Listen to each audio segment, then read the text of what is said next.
Bismillahirrahmanirrahim. Alhamdulillahirabbil alamin. La ilaha illallah wahdahu la syarikalah, lahul mulku wa lahul hamdu wa huwa ala kulli syai'in qadir. Asyhadu an la ilaha illallah wa asyhadu anna Muhammadan abduhu wa rasuluh. Allahumma shalli ala Muhammad wa ala ali Muhammad kama shallaita ala Ibrahim wa ala ali Ibrahim fil alamina innaka Hamidum Majid. Alhamdulillah, sahabat-sahabat tercinta, dengan izin Allah, pagi ini Sabtu 8 Agustus atau bertepatan dengan 18 Zulhijjah, kita semua oleh Allah masih diberi umur bertemu secara digital.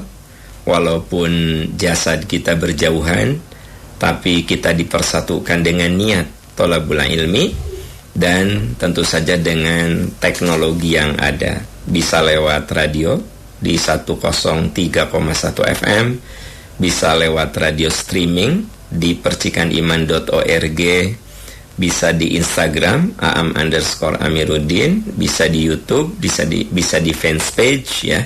Sahabat-sahabat bisa akses dari semua fasilitas, semua channel yang bisa dimanfaatkan. Sahabat-sahabat tercinta, pagi ini hari Sabtu, tepatnya 8 Agustus atau 18 Zulhijjah, kita akan membahas sejumlah pertanyaan yang sudah masuk ke saya, baik lewat email, IG, dan channel-channel yang lainnya. Kita akan bahas pertanyaan. Bismillahirrahmanirrahim. Ya, kita lihat. Assalamualaikum warahmatullahi wabarakatuh. Waalaikumsalam warahmatullahi wabarakatuh. Semoga Pak Ustadz sehat, berkah, dan diberi rezeki yang berlimpah dan barokah. Amin ya robbal alamin. Pak, jika anak berusaha mengingatkan orang tua agar terhindar dari perbuatan dosa,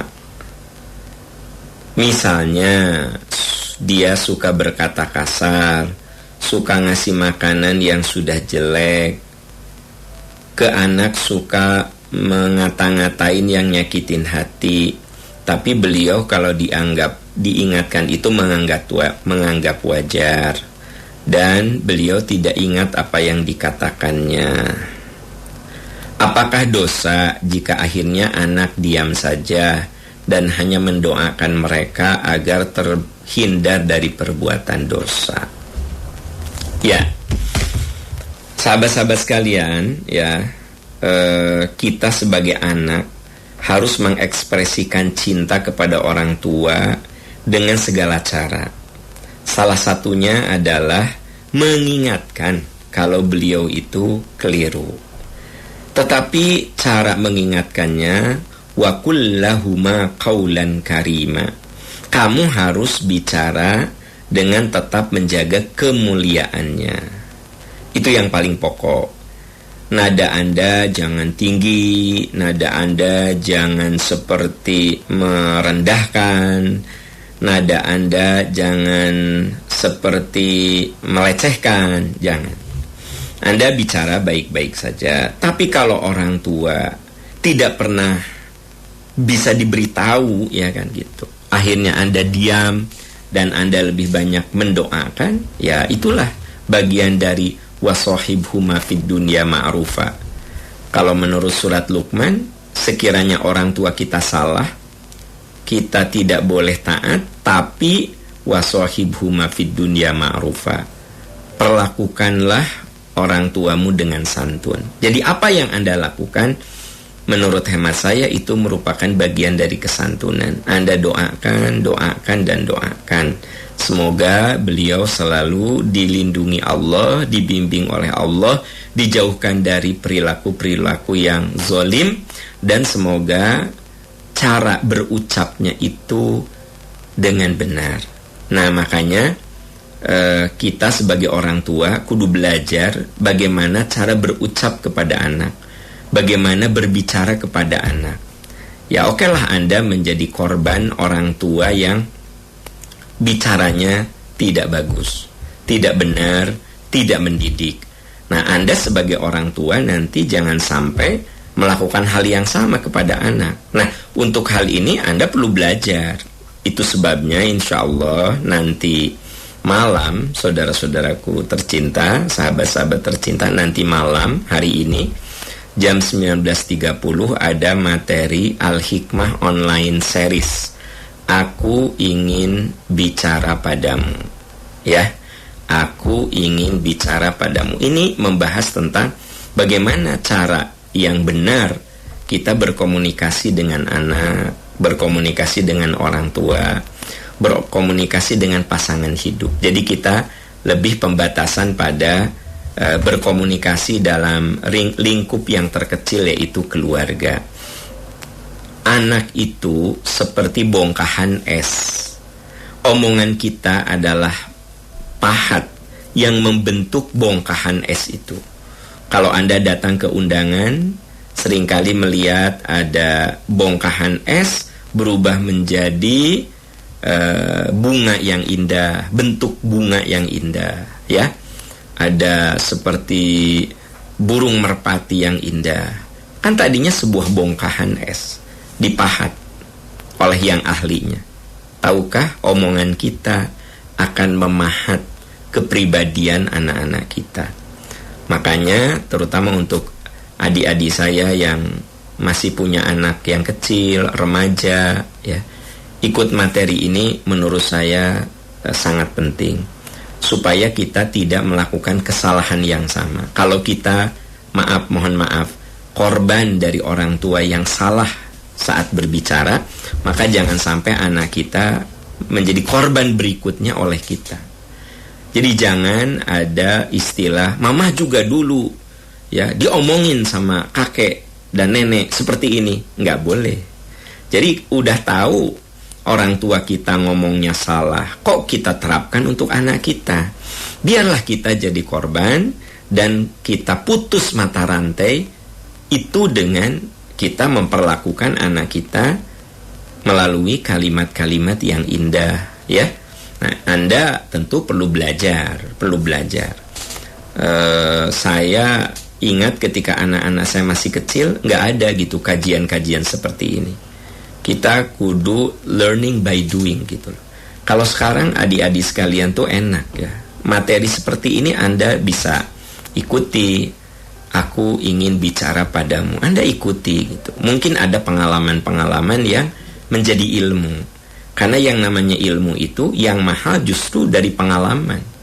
Bukan sekedar teori-teori psikologi yang rumit, tapi boleh jadi dari pengalaman-pengalaman orang lain. Nah, untuk adik-adik sekalian, keluarga-keluarga muda, nah coba ikut nanti malam ini jam 19.30. Aku ingin bicara padamu. Nah, ini merupakan solusi dari pertanyaan Anda.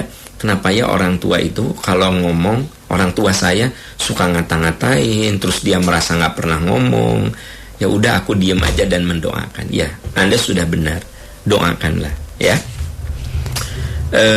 Insya Allah kami juga merencanakan tim dari Al-Hikmah minggu depan itu akan membahas tentang bakti kita kepada orang tua. Insya Allah ya, sedang kita siapkan materinya.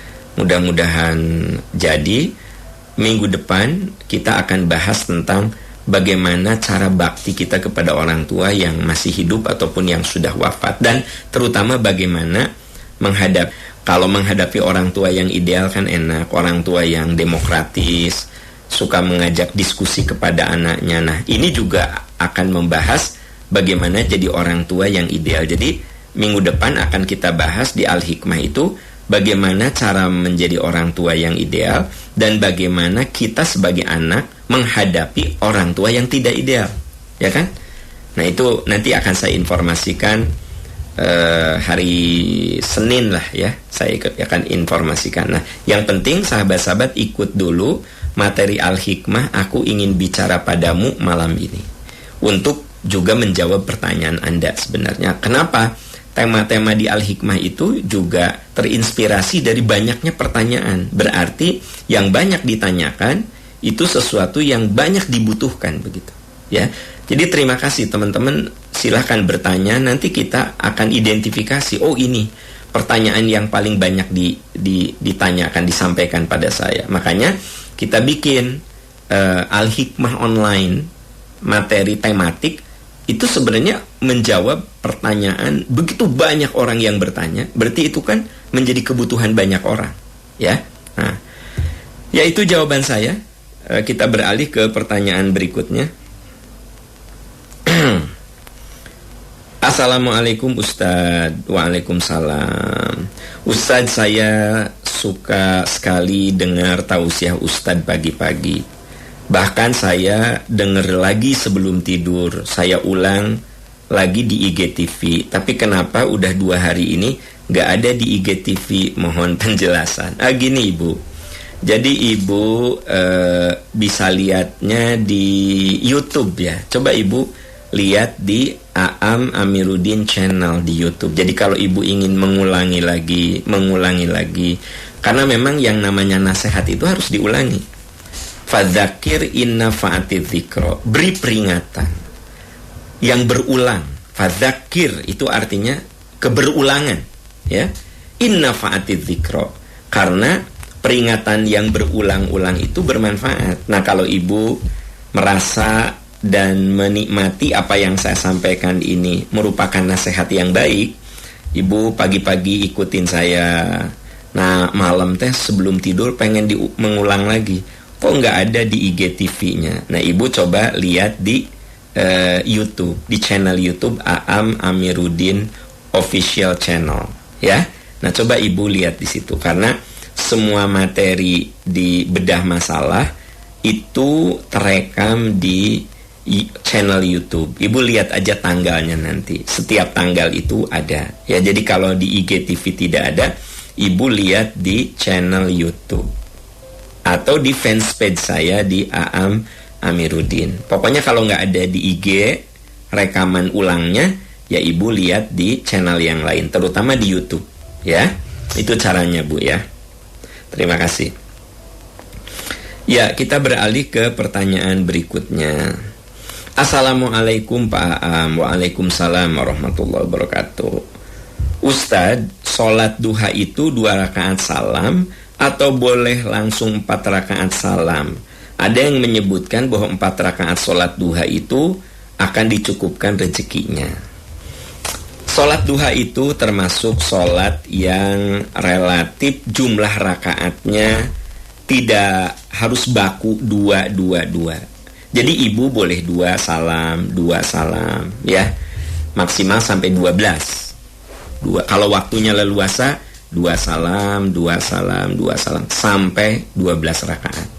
Itu dijelaskan oleh istri Rasul bahwa Nabi pernah sholat duha sampai 12 rakaat. Berarti yang namanya sholat duha tuh 2 rakaat boleh, 4 rakaat boleh, 6 rakaat boleh, maksimal 12 rakaat, begitu. Jadi disesuaikan dengan waktu yang kita punya. Bagi rekan-rekan yang sholat duha di kantor, jangan lupa waktunya jangan mengambil jam kantor. Anda lakukan sholat duha sebelum jam kantor. Kalau jam kantor itu jam 7:30, Anda datang 10-15 menit lebih awal, sehingga Anda bisa sholat duha. Ya, 2 rakaat salam, masih ada waktu. 2 rakaat salam, masih ada waktu. 2 rakaat salam. Nah, caranya boleh 2 salam, boleh 4 rakaat langsung salam.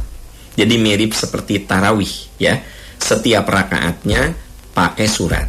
Dan suratnya ini bebas, tidak harus surat wadduha. Ada yang bilang, duh saya mah nggak pernah sholat duha. Kenapa? Habis aku nggak hafal surat ad-duha.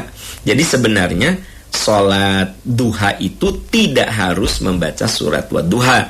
Faqra ma tayassara minal Qur'an. Silakan baca saja surat-surat yang kita hafal. Kita baca surat-surat yang kita hafal. Kesimpulannya, boleh 2, boleh 4, maksimal sampai 12. Caranya 2 salam, atau boleh juga 4 salam boleh, tanpa tahiyat awal, ya. Wallahu a'lam bishawab.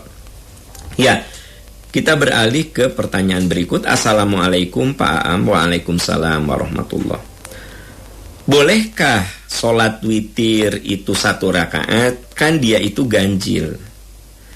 Ya, boleh. Jadi witir itu artinya ganjil. Nah, kalau ganjil, mau 1, mau 3, mau 5, mau 7, itu boleh sebenarnya. Kalau kita lihat dalil-dalil tentang witir, hanya yang paling sering dilakukan Nabi 3 gitu loh. Jadi yang paling sering dilakukan oleh Nabi SAW 3. Namun boleh kita melakukan witirnya cuma 1. Misalnya Anda sholat tahajud, ya kan gitu. Begitu sholat tahajud baru 6 rakaat, Anda lihat jam, tinggal 5 menit lagi misalnya, ya. Ya udah, Anda tutup saja dengan witir 1 rakaat, boleh. Jadi yang namanya tahajud itu kan 2 rakaat salam, 2 rakaat salam, 1 rakaat salam. Sholatul laili masna masna. Sholat malam itu boleh 2, boleh 2 gitu loh. Tapi kalau waktunya Anda leluasa, waktunya luang, Anda boleh 4, 3. Tapi kalau waktunya sempit, 2 rakaat salam, 2 rakaat salam. Baru 6 rakaat, Anda lihat jam, tinggal 5 menit lagi. Anda pikir kalau witir 3 rakaat kayaknya nggak keburu. Aku witirnya 1 aja deh. Boleh nggak? Boleh. Tidak apa-apa. Ya, boleh. Karena itu merupakan sholat sunnah, ya, yang kata Nabi minimal kita ini dalam 1 malam itu ada witir. Karena minimal, ya, kalaupun kita tidak bisa tahajud, minimal witir. Nah, witir ini boleh didahulukan. Jadi sebelum Anda tidur, Anda witir. Atau setelah tidur. Sebelum tidur, Anda witir 3 misalnya. Bangun setengah 4. Anda sholat tahajud 8 rakaat. Tidak perlu witir lagi, karena sebelum tidur kan Anda sudah witir. Ya nggak? Sebelum tidurnya Anda sudah witir. Maka cukup tahajud saja, karena sebelum tidurnya sudah witir. Dalam riwayat diungkap, Abu Bakar radhiyallahu an, beliau itu sebelum tidur selalu witir, karena khawatir kebablasan. Kalau Umar, tipe radhiyallahu an, tipe orang yang witirnya itu nanti penutup dari sholat tahajud. Dan Nabi kepada 2 sahabat ini mengatakan yang sama. Kata Nabi kepada Abu Bakar, kamu orang yang hati-hati. Ya, kalau kepada Umar, Nabi mengatakan kamu orang yang percaya diri. Artinya 2 perilaku sahabat itu dibenarkan oleh Rasul. Witir boleh sebelum tidur, ya. Nah, bangun tidur baru tahajud. Atau semua tahajud dan witirnya pada saat kita bangun tidur. Dua-duanya boleh, dua-duanya afdol, dua-duanya disukai oleh Rasulullah sallallahu alaihi wasallam, ya. Dan Allah mengatakan wa minal laili fatahajjad bihi nafilatal laka asa ayyab asaka rabbuka maqama mahmuda. Kalau kita rajin sholat malam, apakah itu qiyamul lail, apakah itu tahajud, apakah itu witir, asa ayyab asaka rabbuka maqama mahmuda. Semoga dengan cara begitu Allah mengangkat diri kamu menjadi orang mulia di sisinya. Mulia di hadapan Allah. Jangan salah loh. Mulia itu ada yang di depan manusia mulia, tapi di hadapan Allah hina. Ada yang di hadapan Allah mulia, di hadapan manusia hina. Ada juga yang hina di hadapan manusia, tapi mulia di hadapan Allah.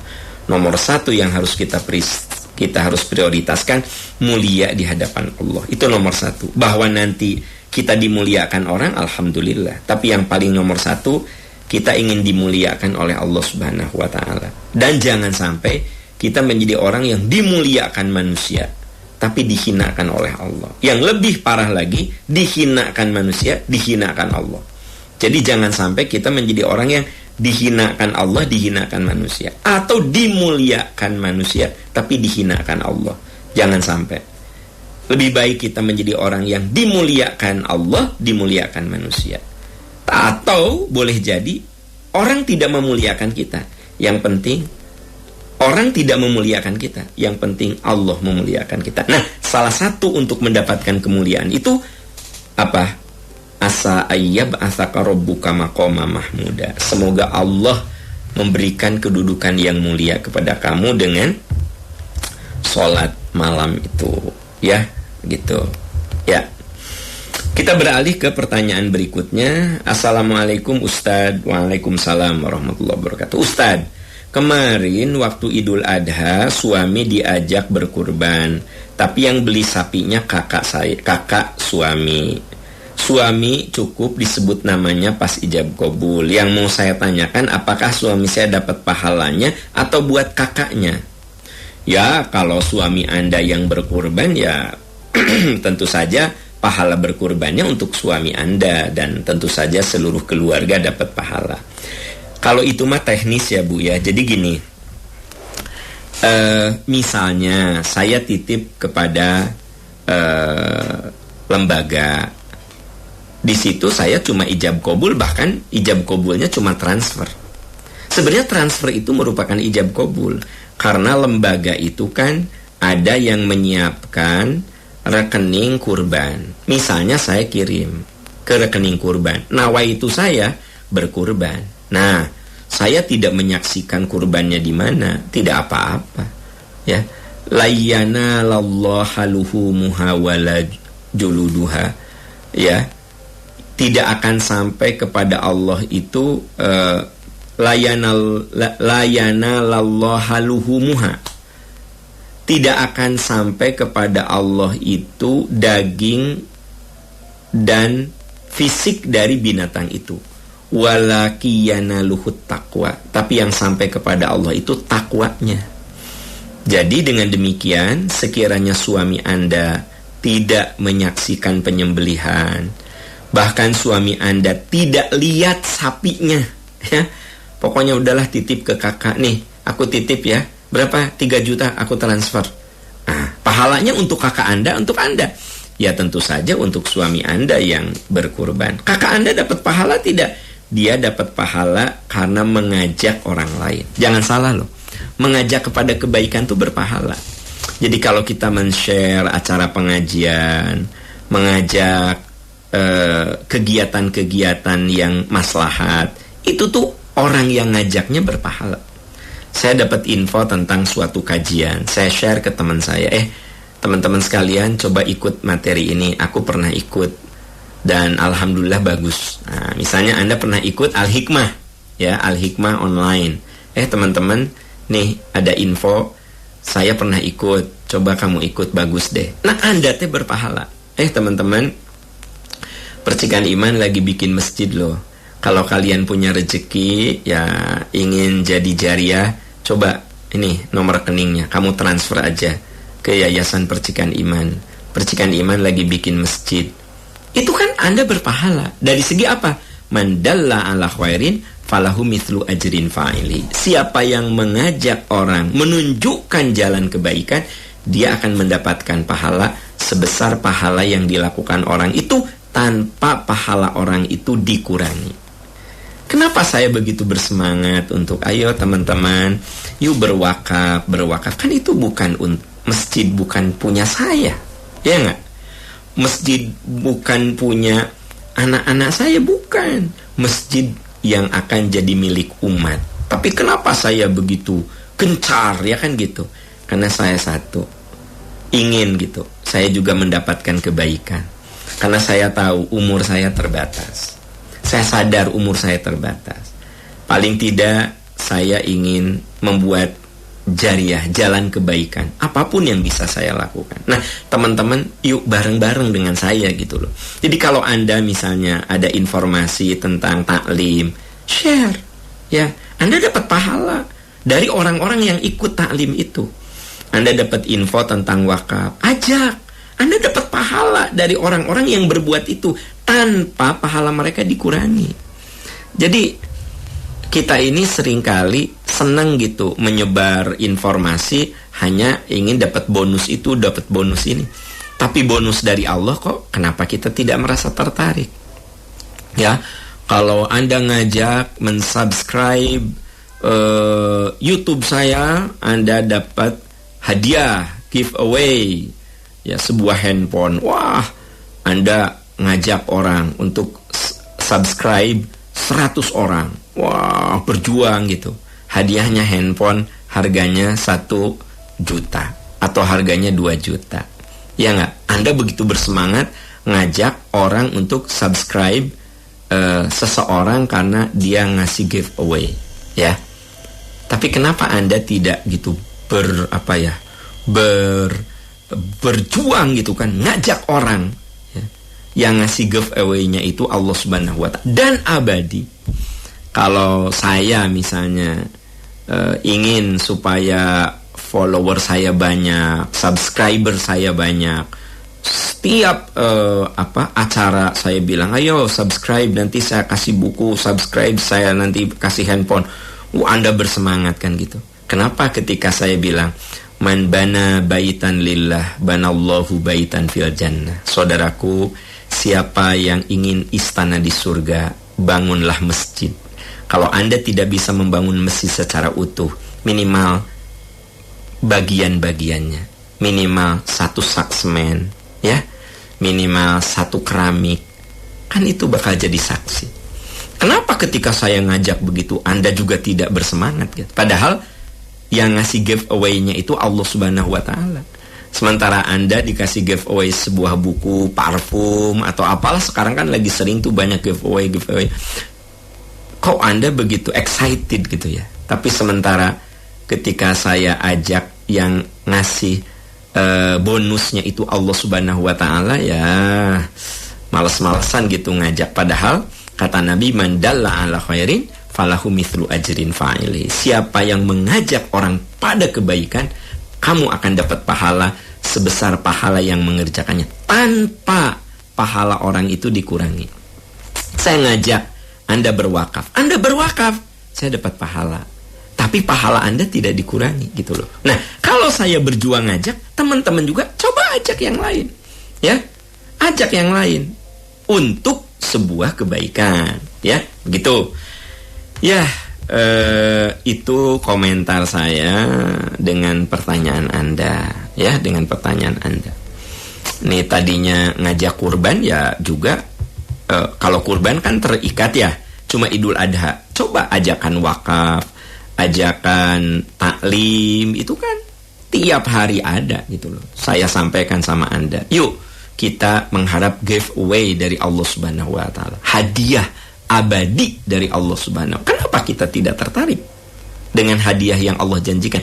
Dan innallaha la yukhliful mi'ad. Satu hal teman-teman, Allah tidak akan menyalahi janjinya. Itu yang harus ingat.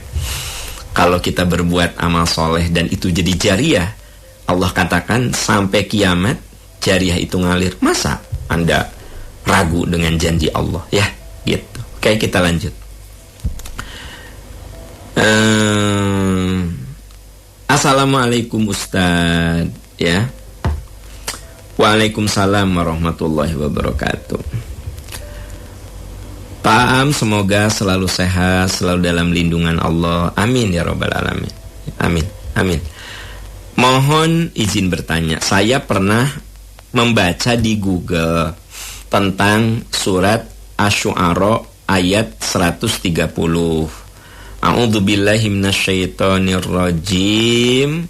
Wa idza batastum jabbarin. Artinya bila kamu menyiksa, maka kamu menyiksa secara bengis dan kejam. Dikatakan ayat ini dibaca 3 kali bisa menyembuhkan sakit lutut dan sendi. Apa betul Pak Am? Tidak betul, ya. Jadi gini, Anda jangan percaya sama omongan orang yang gak jelas. Jadi kalau Anda baca surat Asy-Syu'ara ayat 130 diulang-ulang, itu otot sendi, ya, lutut Anda bakal sembuh. Ya, lutut Anda sakit, boleh jadi ada pengeroposan, ya, boleh jadi cairan yang menghalangi lutut bertemu lutut itu sudah memang kering. Lebih baik ke dokter saja, ya. Udah jelas Anda mengalami pengeroposan tulang, dibacakan ayat berulang-ulang juga menjadi salah niat. Anda itu baca Quran harus lillah, ya. Coba, innamal a'malu binniyat. Semua amal itu karena niat. Tapi Ustadz, bukankah Quran itu obat? Iya, Quran itu obat, tapi Anda baca berikutnya, Syifa'ul lima fis sudur. Quran itu obat hatimu. Jadi orang suka membaca Quran itu sepotong. Ya ayuhan nas, qad ja'atkum mau'idhatum mir rabbikum. Wahai manusia, telah datang kepada kalian nasihat dari Tuhanmu. Wa syifa'ul lima fis sudur. Dan Quran itu selain nasihat, juga dia akan jadi obat yang ada di hatimu. Saya pendendam. Kira-kira itu sifat baik apa buruk? Buruk kan? Sok sering baca Quran. Semoga jiwa dendam saya akan sembuh. Saya tipe orang yang iri. Ya, menderita kalau orang lain sukses. Saya susah memberikan apresiasi sama orang. Cuma sekedar ngasih tanda like saja, misalnya. Berarti kan saya termasuk pelit apresiasi. Sok baca Al-Quran. Nanti kita akan mudah mengapresiasi orang. Ya, saya itu orang yang tipenya pendendam. Nah, sok baca Quran. Semoga nanti saya jadi pemaaf. Itu yang dimaksud Quran itu obat. Ya, saya sering gelisah. Sok baca Quran. Semoga kegelisahanmu itu sembuh dengan ketawakalan. Dan ketawakalan itu didapat informasinya dari Al-Quran. Kamu jadi tenang. Itu yang dimaksud dengan Quran itu obat, bukan obat sendi, ya, bukan obat sakit kepala. Kalau Anda sakit kepala, datanglah ke dokter, diperiksa sama dokter. Kalau Anda sakit lutut, periksa ke dokter. Bisi itu teh ada pengeroposan tulang, ya, atau ada hal-hal lain, atau Anda terlalu gemuk sehingga beban tulang Anda terlalu berat, begitu. Coba tanyalah ke dokter. Jangan Anda baca di Google, amalkan. Dengar, sumber Islam itu bukan Google. Sumber Islam itu Al-Quran dan Sunnah Rasul. Jadi apa yang Anda baca di Google itu sungguh itu informasi yang tidak benar. Kalau surat Asy-Syu'ara ayat 130, kalau diulang-ulang akan menyembuhkan sakit sendi, itu dusta. Ya, itu mengada-ada. Yuk, kita belajar terus tentang Islam. Belajar. Sebab menurut surat Muhammad ayat 19, fa'lam annahu la ilaha illallah. Coba kamu pelajari. Pelajari Islam. Wastaghfir li dzanbika walil mu'minina wal mu'minat wallahu ya'lamu mutaqallabakum wa mathwakum. Coba kamu pelajari la ilaha illallah. Kamu pelajari Islam. Nanti dengan kamu belajar, wastaghfir li dzanbika. Mohon ampunlah atas kesalahan-kesalahanmu. Sahabat-sahabat tercinta, mengapa Allah setelah menyuruh kita belajar, kamu mohon ampun? Karena dari belajar itulah kita tahu, oh ini salah, oh ini keliru, oh ini aku harus perbaiki. Dari belajar, makanya wastaghfir. Setelah kamu belajar, mohon ampunlah kamu. Jadi apa artinya? Dari belajar itu kita bakal tahu mana yang harus kita perbaiki, mana yang harus kita pertahankan, mana yang harus kita tingkatkan. Itulah pentingnya belajar Islam secara rutin, terus-menerus. Sebab sesuatu itu ada pengaruhnya kalau istiqomah, kalau rutin. Kalau ngaji sekali, belajar Islam sekali, pleng, ya, nah itu nggak akan ngaruh. Katanya makan satu donat itu tidak akan membuat kita gemuk. Makan satu donat. Nah, yang bikin gemuk rutin makan donat, ya. Pagi donat, siang donat, malam donat, terus aja. Nah, itu yang bikin gemuk. Bukan satu donatnya, tapi donat yang berulang-ulang gitu loh. Ya. Kalau olahraga katanya menyehatkan. Iya, menyehatkan. Kalau berulang-ulang istiqomah, jadi progres dan proses terjadi ketika suatu itu dilakukan berulang. Olahraga itu menyehatkan. Iya, kalau istiqomah. Kalau olahraga sepeda sekali, istirahat 3 bulan, ya. Jalan 1 kali, istirahat 4 bulan. Itu mah tidak menyehatkan. Yang sehat bagaimana? Walaupun cuma setengah jam jalan ngitarin komplek, tapi tiap hari. Nah, belajar juga begitu. Belajar itu bermanfaat. Kapan? Kalau rutin. Makan donat tidak akan membuat gemuk. Yang membuat gemuk tiap hari makan donat. Kan gitu. Olahraga itu sehat. Kapan? Kalau rutin. Kalau cuma 1 kali mah tidak ada pengaruhnya. Begitu. Ya, itulah hidup. Butuh rutin, butuh proses, butuh istiqomah. Nah, belajar Islam juga begitu, supaya Anda tidak terjebak dengan statement-statement yang nggak berdasar. Masa baca surat Asy-Syu'ara 130 bisa menyembuhkan lutut? Ini sangat tidak masuk akal. Oke, kita lanjut ke pertanyaan berikutnya. Ya, Assalamualaikum warahmatullahi wabarakatuh. Waalaikumsalam warahmatullahi. Ustadz, saya mau nanya, apakah dikategorikan ghibah jika kita bertemu ke rumah orang, kemudian tuan rumah curhat tentang keburukan kakaknya? Apa yang harus saya lakukan? Apa saya berkomentar? Apakah saya berdosa? Karena katanya yang namanya ghibah itu menceritakan keburukan yang orang lain itu yang diceritakan. Oke. Karena dalam penjelasan, meskipun sesuai kenyataan, menceritakan keburukan orang lain itu tetap ghibah. Ya, emang benar ya, yang namanya ghibah itu, apa yang kita ceritakan itu ada pada orang itu. Itu ghibah. Dzikruka akhaka fima yakrahu. Kamu bicarakan orang lain. Kata sahabat, gimana ya Rasulullah? Yang saya ceritakan itu emang ada pada dia. Kata Nabi, iya itu teh ghibah. Masalahnya Anda bertamu. Kita sohibul bait, kalau kan ngomongin kakak iparnya. Nah, gimana caranya? Pertama, kalau bisa Anda mengalihkan saja, ya, mengalihkan. Ibu, anak-anak gimana, gitu kan? Jadi jangan, oh gitu bu, oh terus kumaha? Ibu, kakak ipar saya juga sama. Atau tambah rame, ya kan gitu. Nah, ujung-ujungnya gini, teteh, kita mah ya bukan ngomongin orang ya. Ini mah pelajaran untuk kita. Masa pelajaran orangnya disebut ya? Itu kakak ipar nomor 2, namanya teh Ani tah.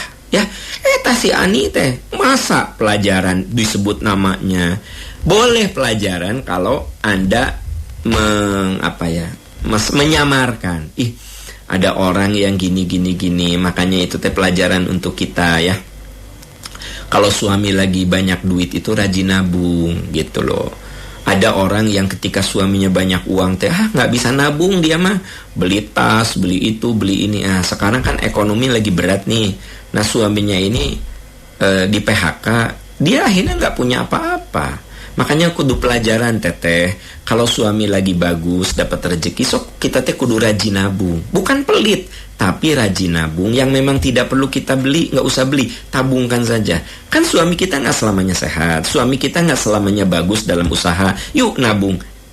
Ini mah pelajaran untuk kita. Anda tidak menyebutkan siapa, nah itu baru namanya pelajaran.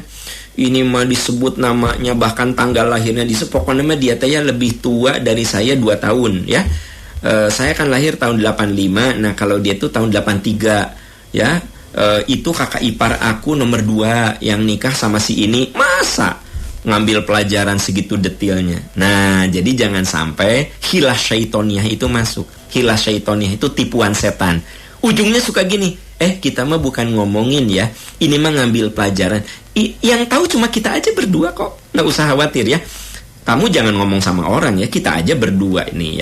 Yang tahu itu kita berdua aja. Ini mah pelajaran untuk kita. Itu namanya hilah syaitonnya. Jadi membuat Anda merasa benar. Jadi syaiton itu seringkali tajin, memperindah, ya, memanipulasi seolah yang Anda katakan itu benar, tidak mengandung dosa. Dan itu rahasia, hanya kita berdua yang tahu, orang lain nggak tahu. Padahal tiap orang yang datang dia ngomong lagi, dan selalu katakan kita berdua aja ya yang tahu ya. Nah itu namanya hilah syaitonnya. Nah bagaimana sikap Anda? Sikap Anda adalah seperti yang dikatakan Nabi, man ra'a minkum munkarun falyughayyir biyadihi. Ubah dengan kuasamu. Kalau tidak bisa, ubahlah dengan lisanmu. Ya, kalau Anda kuasa, teteh, kita bicara yang lain yuk, yang lebih maslahat ya gitu. Dia punya kekurangan, saya juga punya kekurangan, Teteh juga punya kekurangan. Kalau Anda punya kuasa seperti itu bagus. Tapi kalau Anda tidak punya kuasa, ya, coba Anda alihkan ke pembicaraan lain. Ngomongin tentang masak lah, ngomongin tentang anak lah. Teteh, itu baru udah kumaha sih di suasana seperti ini. Teteh bisa sabar nggak itu? Saya mah kadang-kadang suka nggak sabar tuh ngajarin anak tuh. Teteh gimana? Triknya gimana Teh supaya bisa sabar ngajarin anak di tengah pandemi seperti ini? Mendingan Anda alihkan ke yang lain gitu ya. Tapi kalau dia tetap ngoceh, dialihkan kemana-mana tuh konsisten gitu ngomong gitu, ya Anda diam aja, no comment, Anda diam saja. Jangan, oh gitu, oh mohon Teh, oh iya Teh. Nah nanti dia malah jadi tambah semangat begitu. Ya jadi rumusnya sederhana. Kalau kau lihat kemunkaran, ubah dengan kuasamu. Gak bisa dengan kuasamu, kamu gak punya kuasa, ubah dengan lisanmu. Kamu gak kuasa untuk bicara, ubah dengan hatimu. Minimal hatimu berontak, kata Nabi begitu. Ya, itulah kewajiban kita ketika melihat sebuah kemunkaran. Wallahu a'lam bissawab. Sahabat-sahabat tercinta, pertanyaan tadi nampaknya mengakhiri kebersamaan kita di pagi ini. Jangan lupa besok ada majelis percikan iman online jam 8 ya sampai 9.30. Biasanya jam 8 sampai jam 10. Tapi untuk hari besok saya mohon izin sampai jam 9.30 karena saya harus langsung ke Jakarta. Ada live di TV One. Jadi besok itu paginya saya live di IG, di fanspage, di radio streaming, ya kan gitu. Teman-teman besok bisa akses ke Zoom juga bisa, ya, lewat Zoom bisa, lewat fanspage bisa, lewat radio streaming bisa, lewat YouTube bisa, jam 8 sampai 9.30. Biasanya kan sampai jam 10 ya. Seperti biasa jam 8 ada bimbingan mengaji dulu supaya bacaan kita bagus dan supaya berkah. Ya, kalau rumah kita ingin berkah, coba sering diisi dengan mengaji gitu, membaca Al-Quran. Nah nanti dibimbing dari jam 8 sampai setengah 9 itu bacaan Al-Quran. Nah nanti jam setengah 9 sampai setengah 10 itu dengan saya membahas materi perilaku yang membawa madorot. Ini bagian terakhir. Ya, bagian ke-1, ke-2 sudah kita selesaikan. Ini bagian terakhir. Perilaku apa saja yang membawa madorot. Teman-teman yang sebelumnya tidak ikut, nanti akan saya review, akan saya ulang sedikit dari apa yang sudah dibahas. Nah, tapi besok mohon izin sampai jam 9.30 karena dari situ saya langsung ke Jakarta. Jam 12.30 ada live di TV One, ya. Walaupun acara di TV One ini juga belum bertemu jamaah, ya, di studio TV One besok jam 12.30. Saya kalau nggak salah dengan Ustadz Solmed, ya, saya dan Ustadz Solmed kalau nggak salah dengan Ustadz Solmed nanti besok itu di TV One. Nah, jadi sahabat-sahabat tercinta, itu informasi yang perlu sahabat ketahui. Kemudian yang tidak boleh lupa, nanti malam kita ada materi Aku Ingin Bercerita Padamu. Ini materi penting terutama untuk keluarga muda. Bagaimana kita bicara ke anak sampai anak itu juga mau bicara sama kita. Gimana kita bicara sama pasangan hidup. Kita perlu evaluasi, kenapa ya kok suami aku nggak pernah mau ngomong gitu. Itu kenapa? Pasti ada something wrong. Jangan-jangan penyebabnya itu kita sendiri. Kenapa ya istri saya kok nggak pernah mau ngomong? Jangan-jangan ada saham saya. Kenapa istri saya tidak mau terbuka sama saya begitu? Kenapa anak-anak lebih terbuka sama orang lain daripada sama orang tuanya? Itu semua butuh introspeksi. Apa yang perlu kita perbaiki? Tidak ada istilah terlambat, teman-teman. Yang terlambat adalah kalau Anda tidak pernah mau memperbaiki. Yuk belajar bagaimana kita bisa bicara. Aku ingin bicara padamu. Temanya hari ini malam jam 19.30. Kemudian jangan lupa untuk sahabat-sahabat alumni haji reguler, hari ini jam 9.30 ketemu saya. Ya, link Zoom-nya sudah dikirim ke ibu-ibu, bapak-bapak alumni haji reguler. Ini pembinaan rutin melalui Zoom. Nanti minggu depan itu alumni haji khusus. Minggu depannya lagi, Sabtu depannya lagi, itu alumni umroh. Jadi untuk bulan ini tanggal 8 alumni haji reguler, tanggal 15-nya adalah alumni haji khusus, tanggal 22-nya alumni umroh. Ya, jangan lupa. Jadi hari ini untuk rekan-rekan alumni reguler kita bertemu melalui Zoom, ya. Kemudian malam aku ingin bercerita padamu Al-Hikmah. Besok jam 8 sampai 9.30 Majelis Percikan Iman, dan siangnya kita bertemu di TV One besok insyaallah. Sahabat-sahabat tercinta, demikian, dan saya ucapkan jazakumullahu khairan katsira Anda yang sudah berwakaf, dan yuk teman-teman kita ajak untuk berwakaf, karena wakaf itu akan membuat kita abadi. Itu namanya amal yang autopilot. Saya dan Anda sudah mati, kita tetap dapat pahala dari wakaf kita. Silakan transfer ke Bank Mandiri 13.910.5008. Masukkan aja. Coba Anda ambil M-Bankingnya, rekam, masukkan.